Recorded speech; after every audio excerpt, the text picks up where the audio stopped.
The third time is the charm for Sega. It's Segaiden episode 24.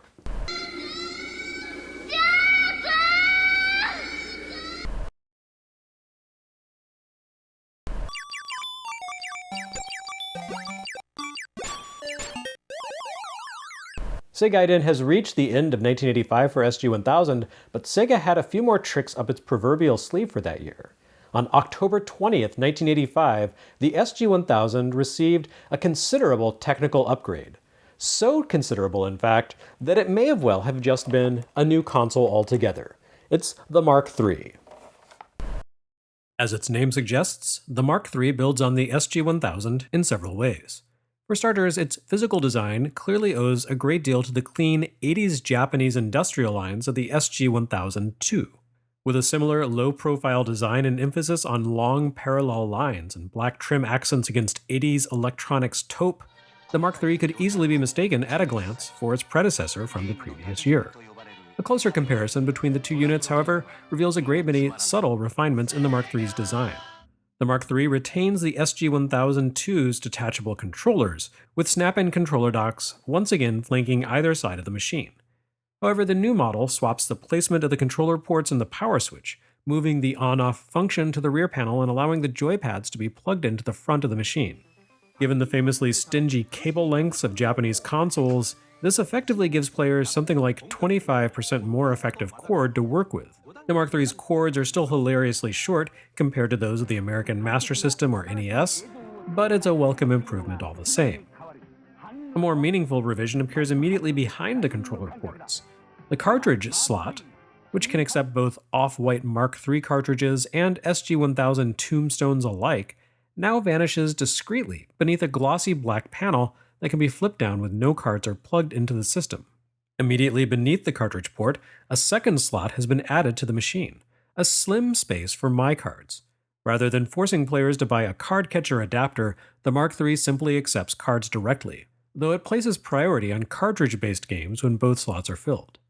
The Mark III retains the older console's IDE connector, which means that it can be kludged into a de facto SC3000 computer by attaching a keyboard.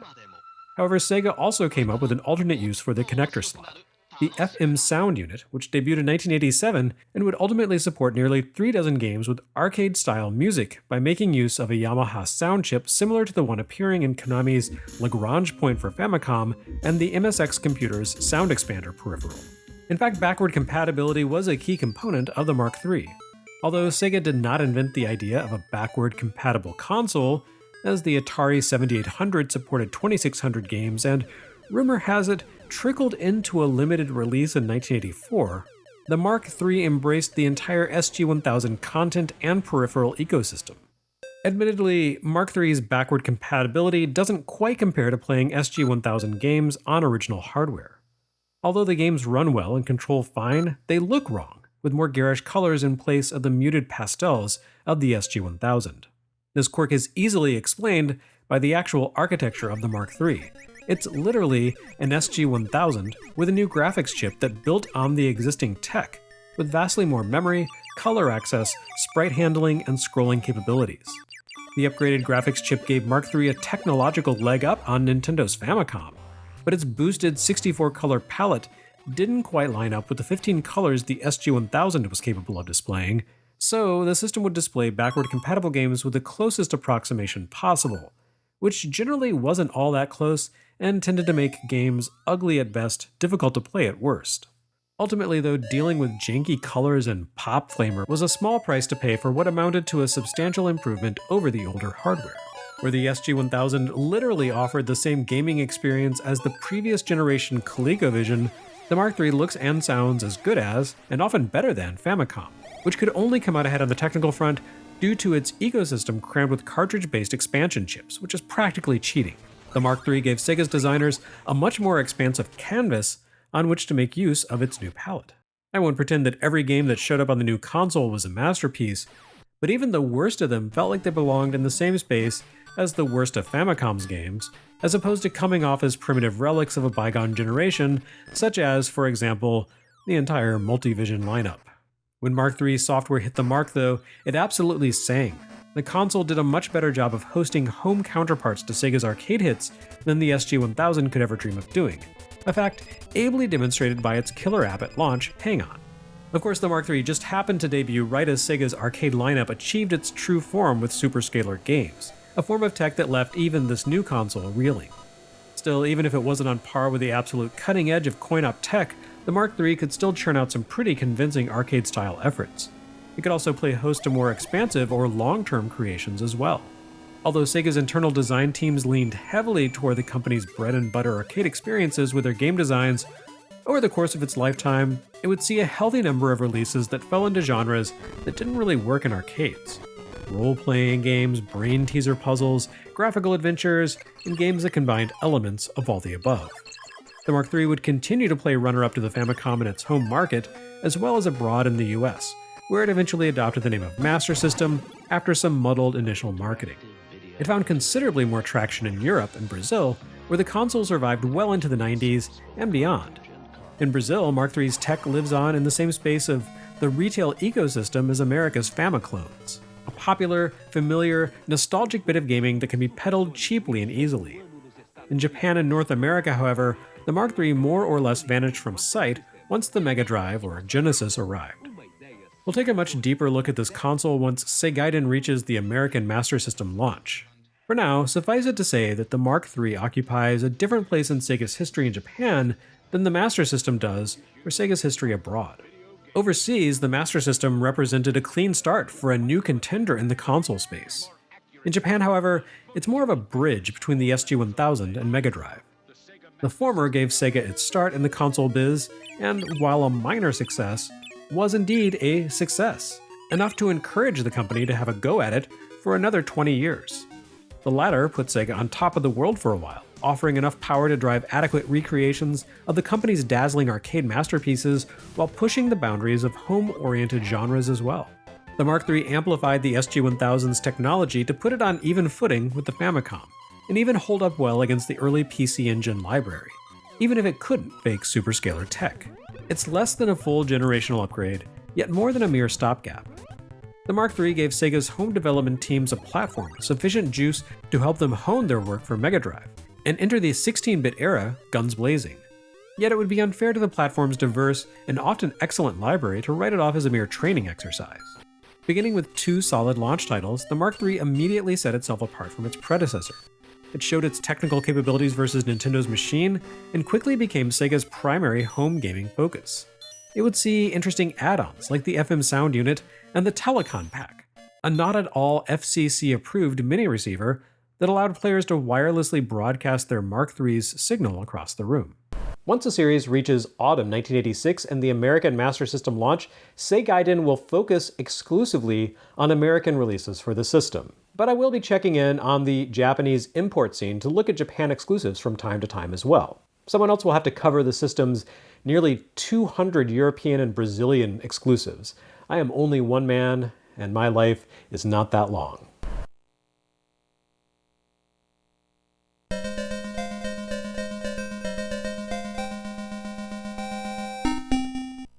For Mark III's lead-in title, we have a game that already appeared on SG-1000. That doesn't undermine the value of this version of Hang On, however. As a matter of fact, comparing the Mark III and SG-1000 versions of Hang On and Hang On 2 makes a pretty strong case for the value of upgrading to this console. Fundamentally, this is the same game as Hang On 2. You race through 4 phases of a course before wrapping things up by returning to the initial circuit section, then move along to a more difficult iteration of the course until you run out of time. The phases and general track layouts are identical to those in Hang On 2, although some of the latter sections have more convoluted curves for you to contend with on Mark III. It's one thing to say the Mark III could generate nicer graphics than the SG-1000, but we're talking a prodigious visual leap, a generational leap, despite what I said earlier. Hang On still doesn't look or sound arcade perfect here, but despite the smaller sprites and reduced level of detail and shading on background elements, this is an excellent arcade racer for a console. It should go without saying that the racetrack looks and scrolls a whole lot better on Mark III than it did on SG-1000. And of course the racers on the track scale more smoothly and look considerably more solid here. The technical improvements Mark III brings to the table result in marked enhancements to gameplay too. Your bike handles more responsively and demonstrates a lot more finesse when it comes to cornering and dodging opponents. Speaking of opponents, they now can be seen much further down the track as extremely tiny sprites, giving you more time to strategize how you'll make your way around them. Likewise, the roadside signage reads more clearly here too, which better allows you to brace for impending curves in the track. There are a few downsides to this port. Perhaps in recognition of the increased subtlety of the control setup, the Mark III version's developers appear to have made your bike's hitbox less forgiving, which means you need to give opposing racers a wider berth in order to avoid flaming out. And for some reason, there's no background music. A pretty decent multi-channel rendition of Hiroshi Kawaguchi's famous theme appears over the title screen, but as soon as a race begins, it's just you and the sound of the road. It's a curious omission that actually does a disservice both to the game experience and to the presumption that this is the superior rendition of the arcade title. I mean, yeah, this clearly beats the SG-1000 card on all fronts, but why no tunes? In a nice touch that speaks to Mark III as a generational iteration of the older hardware, Hang-On supports SG-1000's BH400 controller. It's a more difficult way to race. Is it the case that using the BH400 makes the game too difficult? Or is it that the system's default D-pad makes Hang-On too easy? After all, Yu Suzuki intended the arcade game to be controlled with the player's full body, so using a precise, low-impact, low-difficulty device like a D-pad seems almost unfair, but it's hard to complain. In October 1985, Hang-On for Mark III was by far the best and most exciting racing game to have ever appeared on any console to date. Fast, precise, challenging, and lovely to look at, Hang-On brashly declares Sega's intentions with this new console. Kick-ass arcade conversions, and lots of them.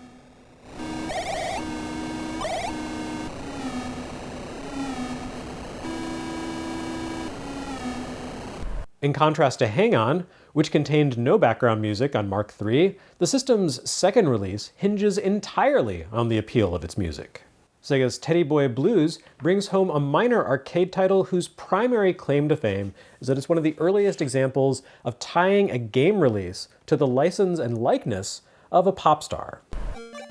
Naturally, that star's music accompanies the gameplay.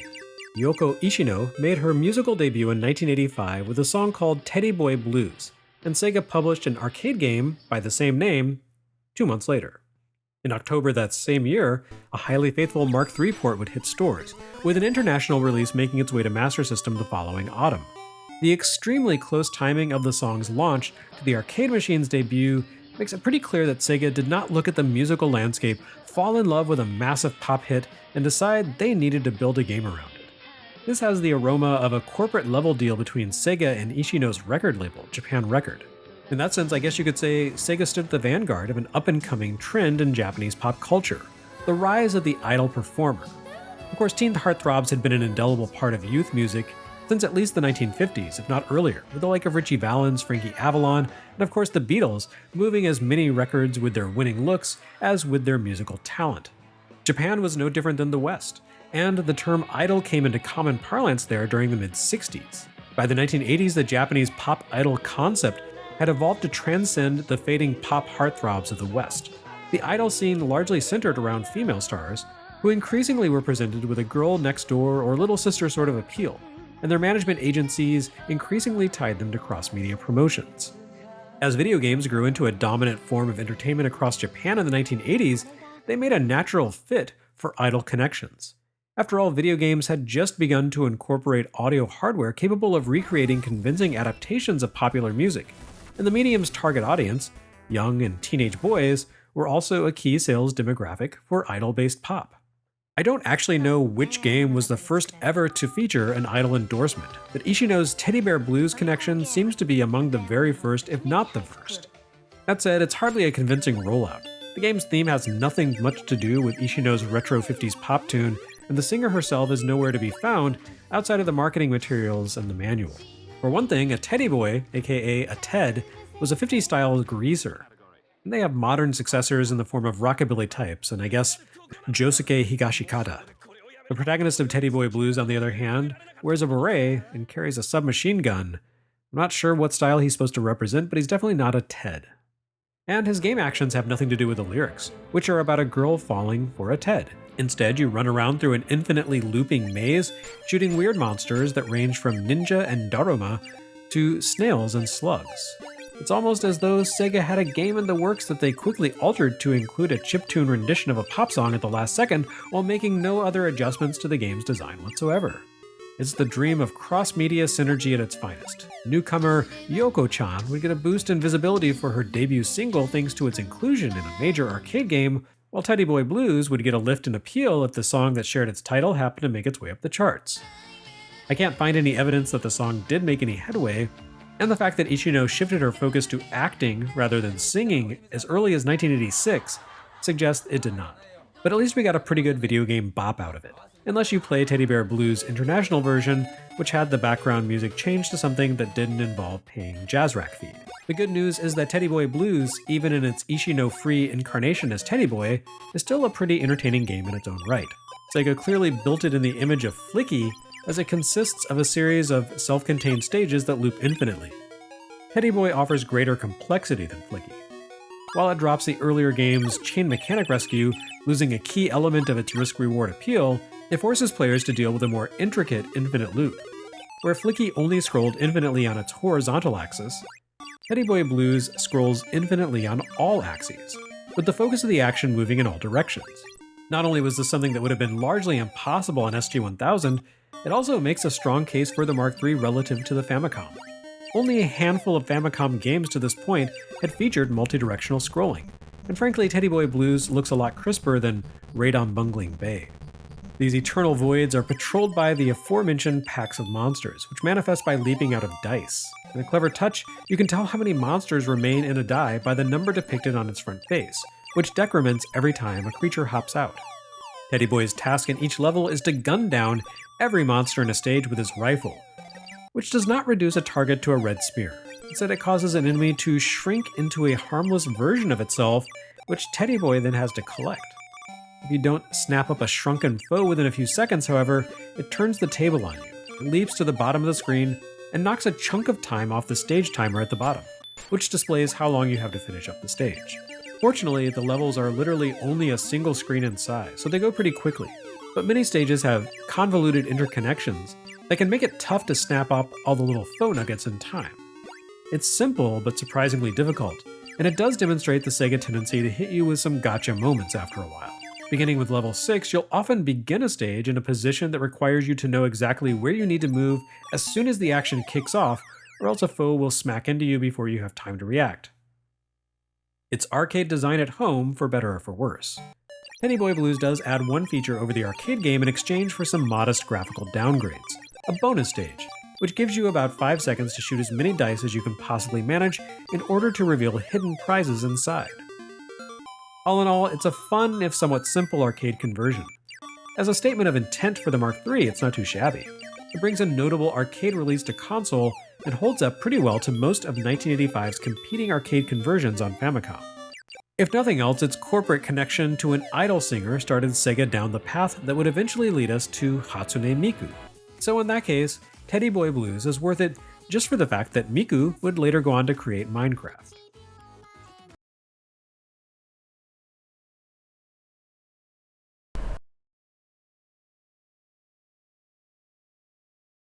Next time on Segaiden, there's plenty more to say about Mark III and Master System, but first I guess we should finish up this whole SG-1000 thing.